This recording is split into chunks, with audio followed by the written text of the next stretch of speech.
Okay, today I want to talk about intervals and interval training and how we come up with what we're doing for intervals, why we do what we're doing for intervals, and how you should be approaching them in your classes here. So if at the end of this you decide you want to learn more about this and more about those kind of training protocols, a great book is called Daniel's Running Formula. And we take a lot of our protocols and our ideas on what the hows, whys, and whats for our intervals from running, as a lot of other sports do, because running is very primal. It's very universal, and it's very widely researched. So it's primal in that almost everyone can run. It's not like there's a high skill requirement to go do it. Certainly there's things that you can refine with your skill, but it's one of the most primal ways of getting condition that you can possibly do. And so it's in that way it's very popular and it's very easy to get research and data on. Whereas something even like rowing, riding a bike, or swimming, those things are mostly fairly basic.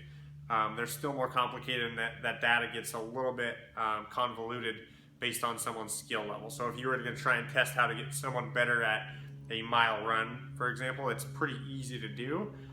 Whereas trying to get somebody better at doing a mile or like a 2K row is going to get a little bit more complicated with body size, rowing technique, things along those lines. So CrossFit is to the other extreme. CrossFit is probably about as far as you can get to the more complicated side of things, because you throw in things like, very high skill things like muscle ups and Olympic weightlifting, mixed in with running, squats, etc. So it's very hard to determine what good protocols are for that. So we borrow a lot of our stuff from running and just the basics there, and then morph it into what we're doing here and try and keep it in endurance or in a conditioning type setting. So I'm going to talk about how like a traditional running.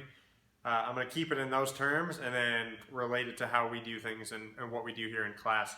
So, for example, if you're going to run 3 miles, if that's your race event, and you currently run 3 miles in 21 minutes, that means you're doing 7 minutes a mile, 7-minute miles. That's your race pace. So if 7 minutes is here, you're running this at that period of time for your 21 minutes.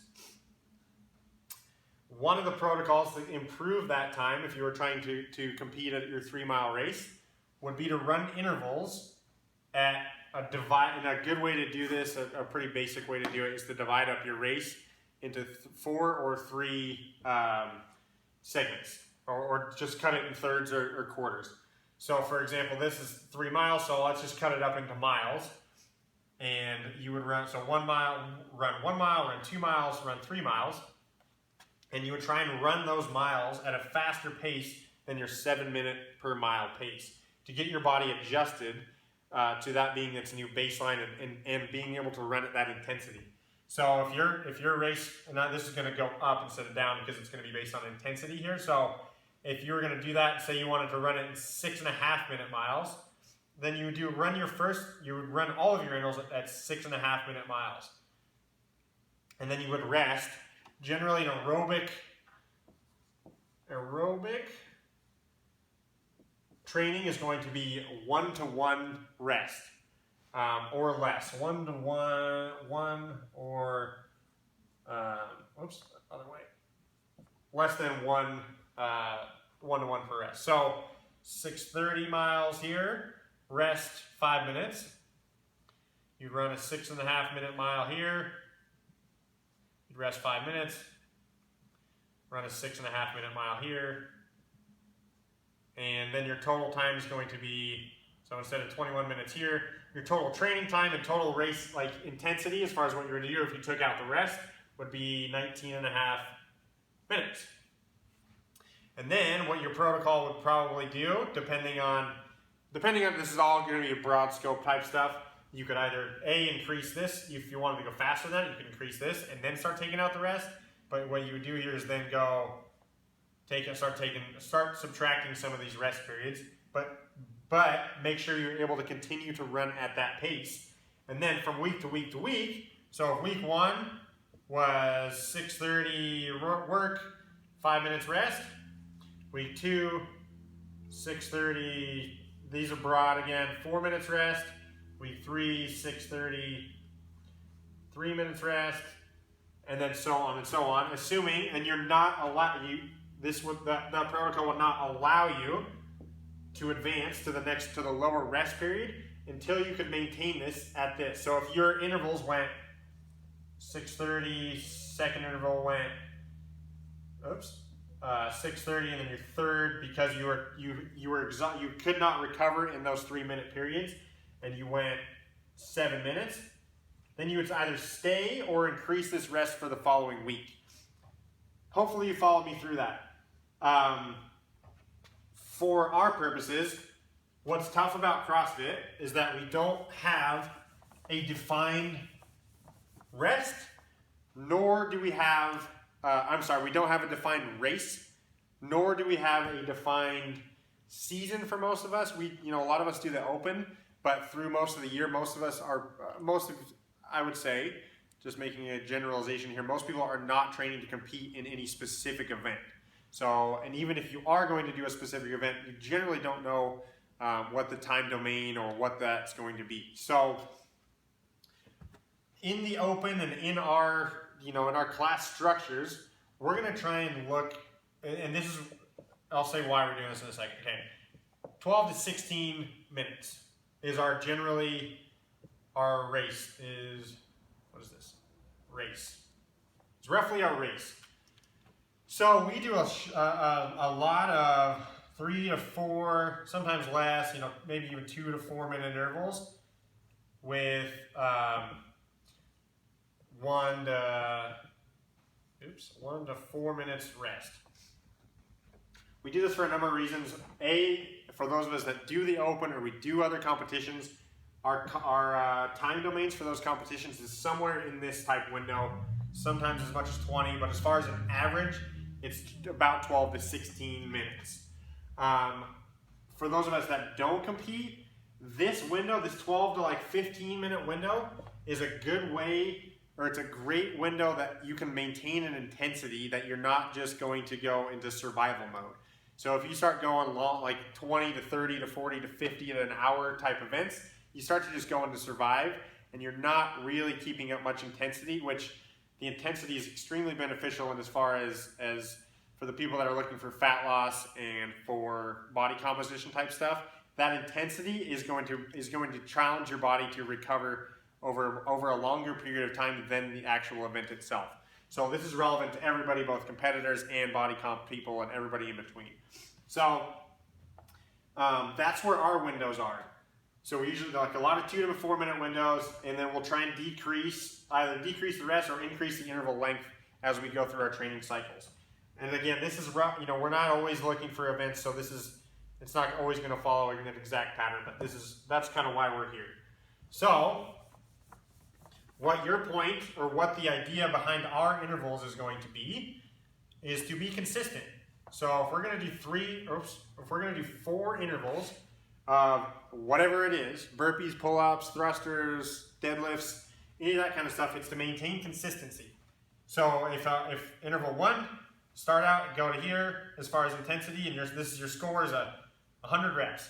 Then interval 2, you're going to want to go 100 reps, potentially more, but not real. But so consistency may be adding. If you were to increase as far as to overall score through here, I would say that would be a victory.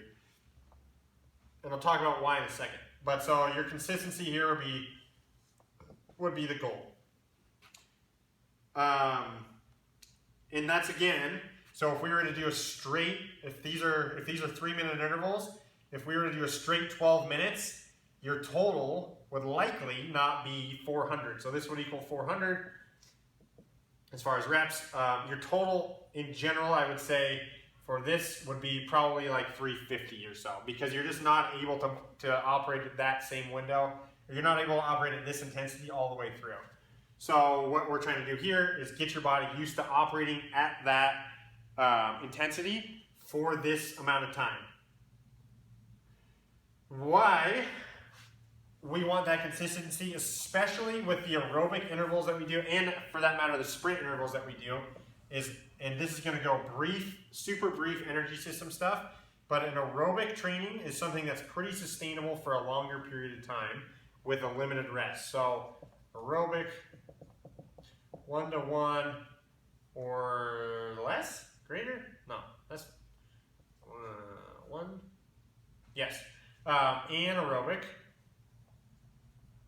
is going to be anywhere between 3 to like 12 times the rest, which is a wide window. But you know, if you've done our Friday workouts, if you've done where we're in teams of 3 or 4, or you've ever done like a 100-meter sprint, you know that you cannot immediately get back up and do that again. So if you do a 100-meter sprint in 15 seconds, and that's super fast for you, that's like you're all out 100%, you cannot get up in 15 seconds and do that again, or it wasn't 100%. So the points of our, and the point of what we're doing in these trainings is to keep it in the window that we're trying to train. So if we're trying to train an anaerobic system, you want to keep it here, you want to keep it here, and you want to keep it here. If we're going to train anaerobic, you're going to want to go here, you're going to take a long rest, you're going to go here, take a long rest, and come here. Where a lot of people get into trouble in these intervals is they go flying out of the gate and they do super fast. So this is, so we're trying to, so say we're trying to do aerobic intervals here, and we're going to do 3 of them, and they come flying out of the gate. They start to expend this system here, this anaerobic system, which takes way longer to recover, and then so their subsequent intervals, when they're only allotted a shorter amount of time, is they go here, shorter. And so it's not, we're not training a targeted thing, and it's just, it's an ineffective way to train. So what we're going to, so what your point of all these is going to be is to maintain consistency in what we're targeting.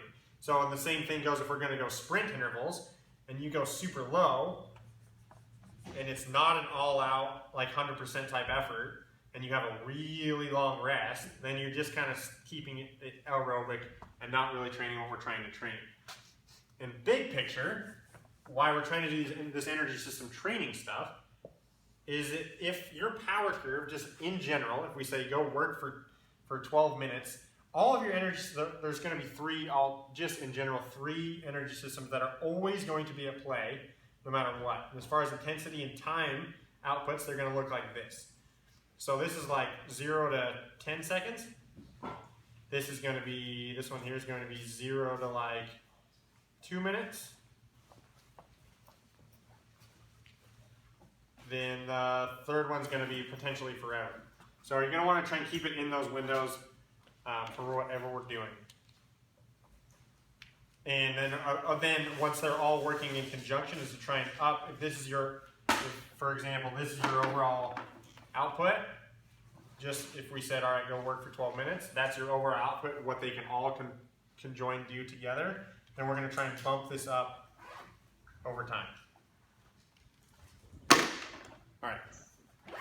Hopefully that makes sense. People are showing up, so I got to cut this off.